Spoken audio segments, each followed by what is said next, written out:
മലപ്പുറം ആലത്തിയൂരിൽ ആക്രിക്കടയിൽ തീപിടുത്തം. തിരൂർ ഫയർഫോഴ്സ് എത്തി തീ നിയന്ത്രണ വിധേയമാക്കി. തീപിടുത്തത്തിനുള്ള കാരണം വ്യക്തമല്ല.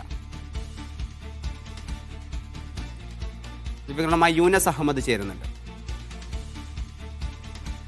മലപ്പുറം തിരൂർ ആലത്തിയൂരിൽ ആക്രിക്കടക്ക് തീപിടിച്ചു. വലിയൊരു തീപിടുത്തമാണ് ഇവിടെ ഉണ്ടായത്. നമുക്കറിയാം 3 യൂണിറ്റ് ഫയർഫോഴ്സ് സംഘം എത്തിയാണ് ഇപ്പോൾ തീ അണക്കാനുള്ള ശ്രമം തുടരുന്നത്.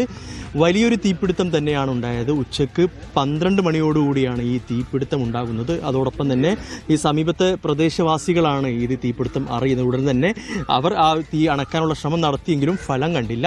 പിന്നീട് ഫയർഫോഴ്സിന് വിവരം അറിയിച്ചു. അവരെത്തിയാണ് ഇപ്പോൾ തീ അണക്കാനുള്ള ശ്രമം തുടരുന്നത്. ഏതായാലും ഇപ്പോൾ തീ നിയന്ത്രണ വിധേയമാണ് എന്നാണ് നമ്മൾ മനസ്സിലാക്കുന്നത്. ഒരു 12:30 മണിയായപ്പോൾ മീറ്റർ വന്ന് പിടിച്ച കറണ്ട് അത് നേരിട്ടിട്ട് ബാക്കിൽ കാർബോർഡ് ഉണ്ടായിരുന്നു. 2500 കിലോന് അതും പിന്നെ ഒരു 6000 കിലോ ചിരട്ടകളുണ്ടായിരുന്നു ഇവിടെ. ഇതൊക്കെ ഇവിടെ കൂടിയോണ്ടാണ് ഇത്രയും അണക്കാൻ കുറച്ച് പ്രയാസം ഉണ്ടായത്. മറ്റേ പ്ലാസ്റ്റിക് സാധനങ്ങളൊക്കെ ഫ്രണ്ടിലായതുകൊണ്ട് വലിയൊരു ബുദ്ധിമുട്ട് കാര്യങ്ങളൊന്നും ഉണ്ടായിട്ടില്ല. ഇത് ലോഡ് കയറ്റാൻ പ്രയാസം വന്ന് തമിഴ്നാട് ഇപ്പോൾ ഇലക്ഷനൊക്കെ ആയതുകൊണ്ട് ലോറി കിട്ടാൻ കുറച്ച് പ്രയാസം വന്ന് അതിൻ്റെ ഭാഗമായിട്ടാണ് ഇത്രയും കുറച്ച് സ്റ്റോക്ക് കൂടിയത്. ആ സ്റ്റോക്ക് കൂടിയോണ്ടാണ് ഇപ്പോൾ അണക്കാനും പ്രയാസമായി. ചിരട്ട ഉള്ളതുകൊണ്ടും ബുക്ക് ഉള്ളതുകൊണ്ടാണ് അണച്ച് വെള്ളാണ്ട് അടിക്ക് പിടിക്കാതിരിക്കുന്നത്. പുക പറഞ്ഞത് അതുകൊണ്ട് ഈ പുക നമ്മളിവിടെ നിൽക്കുമ്പോഴും പ്രയാസമായിട്ട് നമുക്ക് തോന്നാത്ത എന്താ വെച്ചാൽ ചിരട്ട ആയതുകൊണ്ടാണ്.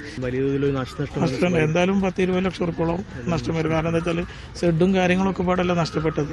പൂർണ്ണമായിട്ട് കത്തി. ഇതിലൊന്നും ഉപയോഗപരമായിട്ടുള്ള ഉണ്ടാവില്ല കാര്യമായിട്ട്. ഈ സ്ഥാപനം ആക്രിക്കട പൂർണ്ണമായി കത്തി നശിക്കുന്ന ഒരു സാഹചര്യം ഉണ്ടായി. പ്രധാനപ്പെട്ട ഈ അപ്പുറവും ഇപ്പുറവും ഇതിന്റെ ഈ ഒരു സ്ഥാപനത്തിന്റെ 2 ഭാഗങ്ങളിലായി വീടുകളുണ്ട്. ആ വീടുകളിലേക്ക് ഈ ആളിപ്പടരുന്നതിന് മുമ്പ് തന്നെ ഫയർഫോഴ്സ് സംഘം എത്തി ആ വീട്ടുകാരെ അവിടെ നിന്ന് മാറ്റി ആ ഭാഗത്തേക്ക് ആളിപ്പടരാനുള്ള ആ ഒരു ശ്രമം ഫയർഫോഴ്സ് ഉടൻ തന്നെ അവിടെ പൂർണ്ണമായി അത് നിയന്ത്രണ വിധേയമാക്കിയിട്ടുണ്ട്. ഏതായാലും വലിയ തോതിലുള്ള ഒരു തീപിടുത്തമാണ് ഈ ആലത്തിയൂരിൽ ഉണ്ടായത്. പുക പൂർണ്ണമായി ഇവിടെ ഇത് വെള്ളം ഉപയോഗിച്ച് ഇത് പൂർണ്ണമായി നിർത്തും എന്ന് തന്നെയാണ് ഫയർഫോഴ്സ് പറയുന്നത്. ഏതായാലും വലിയൊരു നാശനഷ്ടം ഉണ്ടായിരിക്കുന്നു. ഈ കാരത്തൂർ സ്വദേശിയായ കബീറിന്റെ ഉടമസ്ഥതയിലുള്ള ഒരു ആക്രിക്കടയാണ് ഇത് പൂർണ്ണമായി കത്തി നശിച്ചത്.